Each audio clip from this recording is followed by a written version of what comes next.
In today's video, I'll be proposing a new alignment between New York and Boston, designed and built as a world-class high-speed rail line. I believe that a new alignment will allow for fast, frequent, and reliable high-speed rail service between these two cities. Our New York to Boston high-speed rail line will start at New York's Penn Station. I propose for platforms 1 to 2 to be dedicated for high-speed rail service, while sharing the 4 new platforms that will be built as part of the Gateway program to the south of the existing station with other services. The reason I choose these platforms is that the tracks there could access the North Rail Tunnel, the future Hudson Tunnel, as well as the Empire Corridor. This will allow through operations between the Northeast Corridor, the Empire Corridor, and the new high-speed rail line. Now, our high-speed rail will be heading east out of New York Penn Station using the new East River Tunnel. This new tunnel will be dedicated for high-speed rail operation with 2 tracks. After crossing the river, we pop back up above ground in Queens. From here, the high-speed rail line will be running on the modified LIRR main line. From Woodside to Jamaica, 2 new tracks dedicated for high-speed rail will be added next to the existing tracks. From our observations, there could be some homes that need to be displaced, but most will be on the existing right-of-way or the empty space next to it. The high-speed rail will not be serving the LIRR stations between Penn Station and Jamaica. At Jamaica, the high-speed rail will be using Platform E, aka Track 7 and 8 for eastbound trains, and Platform A, aka Tracks 1 and 2 for westbound trains.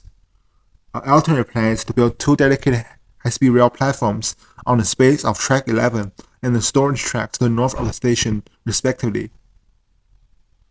Leaving Jamaica, we continue along the LIRR main line between Jamaica and Floral Park. 2 high-speed rail dedicated tracks will be added alongside the existing right-of-way. The high-speed rail line will turn onto the LIRR Hempstead branch east of Floral Park.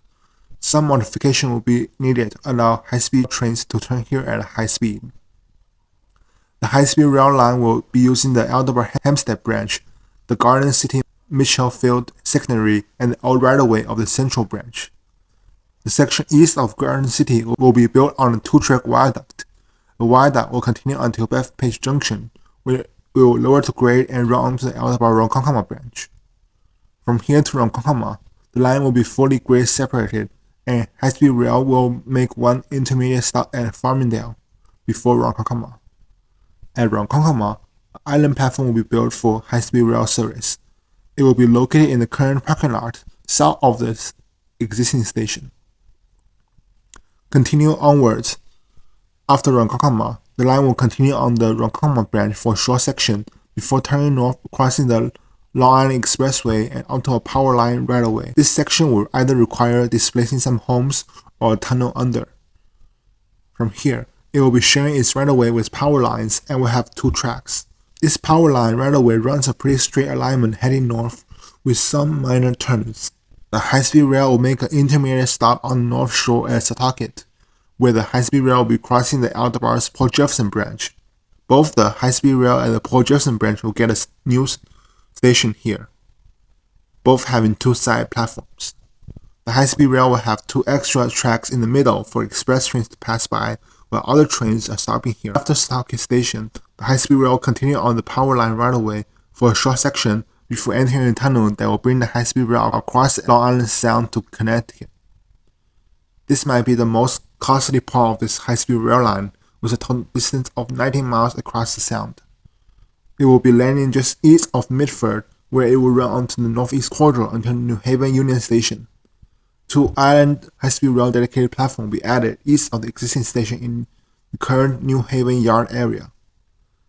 After New Haven Union Station, the high-speed rail will continue a short section on the Northeast Corridor. It will split off the Northeast Corridor just before crossing Interstate 91. The high-speed rail will run on a new alignment on the north side of the highway and rejoin the New Haven Springfield line around Cedar Hill. From here to Springfield, the high-speed rail will be mostly using the existing New Haven to Springfield line with grade separation, double track, and electrification. High-speed rail service will be provided at Meriden and Hartford in this section of the line. It will also have some sections rebuilt with a different alignment, and I will only have time to discuss some of the major ones. A new alignment will be built in the Hartford area with a 2-island platform station for high-speed rail east of the existing Hartford Union Station on the side of a parking lot. The high-speed rail will have a new bridge across Connecticut River just north of the current Warehouse Point Railroad Bridge. Just north of Long Meadow, the high-speed rail will follow the existing line at a limited speed before arriving at the existing Springfield station. I propose Platform A and B to be dedicated for high-speed rail service. Leaving Springfield, the high-speed rail will run on a mix of existing freight lines and newly built sections. The high-speed rail will be making intermediate stops at Palmer, Charlton City, Auburn, before turning north and running next to the Interstate 290 and arriving at Worcester Union Station. The high-speed rail will be using the 2 unused platforms at the station. Leaving Worcester, the high-speed rail will mainly run along Massachusetts State Route 9 and the Interstate 90 highway. It will make a stop at Framingham Center before joining the MBTA's Framingham-Worcester line and finally arriving into Boston South Station. Boston South Station will either be rebuilt or a lower level will be added. 2 platforms will be dedicated for high-speed rail use while other platforms are shared. The rebuilt or lower level will allow a north-south connection tunnel along Atlantic Avenue to Boston North Station. If this were to be built, it will allow high-speed rail service to extend north of Boston. The tunnel will be shared with Amtrak and MBTA commuter trains. The tunnel will likely also include a central station at the Aquarium Station. The New York to Boston high-speed rail line will have a total length of 236.5 miles. The line will be designed for a top operational speed of 220 miles per hour with speed limits in some sections. The estimated travel time from New York to Boston will be between 90 and 100 minutes, depending on the number of stops made in between. Now, let's discuss how the service will be like on the new high-speed rail line. High-speed rail trains will run between New York Penn Station, Philadelphia, Baltimore, Washington, D.C., and Boston South Station, with selected ones continuing to Boston North Station. There will be 2 stopping patterns.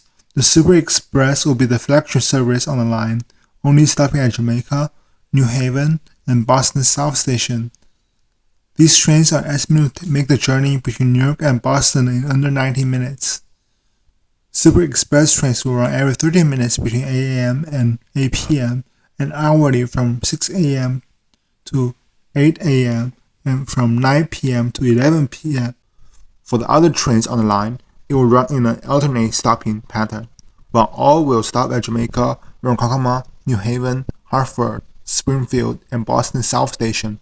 Trains will alternate stopping at Farmingdale, Stockton, Meriden, Palmer, Charlton City, Auburn, Worcester, and Framingham Center.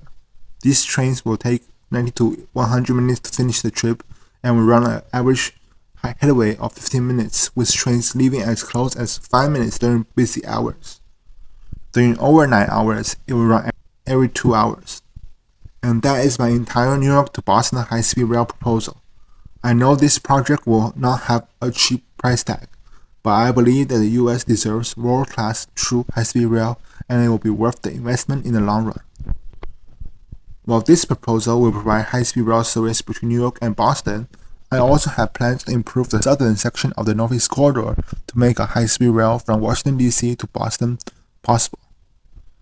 If you want to learn more about that, this video on the screen will tell you all about it. Thanks for watching, and I'll see you in my next video.